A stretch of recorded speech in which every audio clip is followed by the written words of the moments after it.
Welcome to Expert Opinion, the series from Compliance House, where we take the reports, the rulings, and the raw numbers behind the compliance headlines and explain what they actually mean for your business.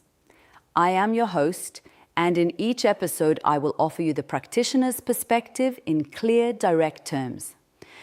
Today, we will focus on the OECD's latest enforcement scorecard on foreign bribery, which now covers 26 years of data since the Anti-Bribery Convention entered into force.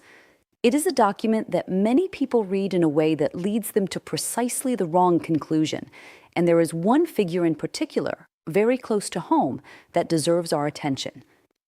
Let me begin with the number that tends to get quoted. Since 1999, the parties to the convention have collectively sanctioned at least 768 individuals and 321 companies for foreign bribery. On the surface, this suggests a system working at scale, but the true significance lies not in the total, rather in the question of who is actually carrying out the enforcement and who is doing very little at all.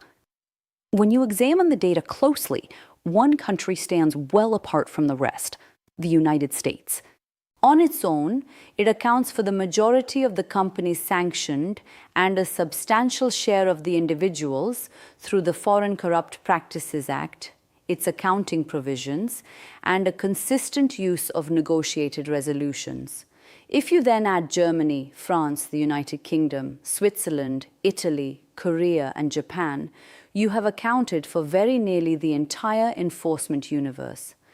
The remaining two-thirds of the parties tell a different story, because country after country, reports indicate no enforcement whatsoever. This is precisely the concern that the working group has raised for many years, the gap between signing a convention and genuinely enforcing it. Before anyone is tempted to compile a league table from these figures, it is worth reading the footnotes carefully. Germany's numbers are shaped by a change in methodology and by conditional settlements that cannot be separated out from the rest. Switzerland reports only its federal cases. The term sanctioned quietly encompasses both negotiated agreements and fully contested convictions.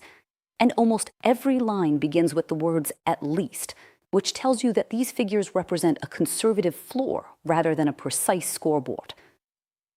This brings me to the number that matters most for us here in Turkey. The country has been a party to the convention since the year 2000, and it represents roughly 1.33% of world GDP and more than 1% of world exports. Yet its enforcement record shows no individuals or companies sanctioned, a single acquittal, nothing recorded in civil proceedings, and nothing recorded under related offenses. After a quarter of a century, there has been effectively no foreign bribery enforcement from a serious exporting nation. It would be very easy to read that absence as a source of comfort, and that would be a serious misjudgment. If your company handles US dollars, holds a US-listed security, works with a British entity, or carries out any part of its business in France, then the regulator that matters is not located in Ankara, but rather in Washington, London, and Paris. There are three further points within this data that every board would do well to understand. The first is that corporate liability is the true dividing line, because where the law is able to hold a company responsible and not merely an individual, you see companies being sanctioned, and where it cannot, that column remains empty.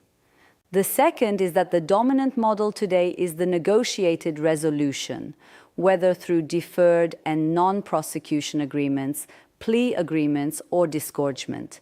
And this model rewards, above all, voluntary self-disclosure and a credible program that was already in place before the problem came to light. The third is that the accounting and internal control provisions carry enormous weight, because failures in the books and records generate a very large share of enforcement, catching misconduct even in cases where the bribe itself cannot be fully proven. This final point represents the exposure that companies most consistently underestimate. It is also important to be clear about what this data does not measure. It records the company that pays the bribe rather than the official who receives it, and it covers international business transactions, which means it excludes domestic corruption, private-to-private bribery, and trading in influence. For that reason, it should be understood as one part of your overall risk picture, and not the whole of it. Allow me then to offer you the Compliance House view. Enforcement is real. It is intensifying, with close to 500 investigations open at this moment, and it is concentrated in precisely the jurisdictions that reach your international business. The absence of a case at home should never be taken as evidence of safety, because it is far more likely to be a blind spot.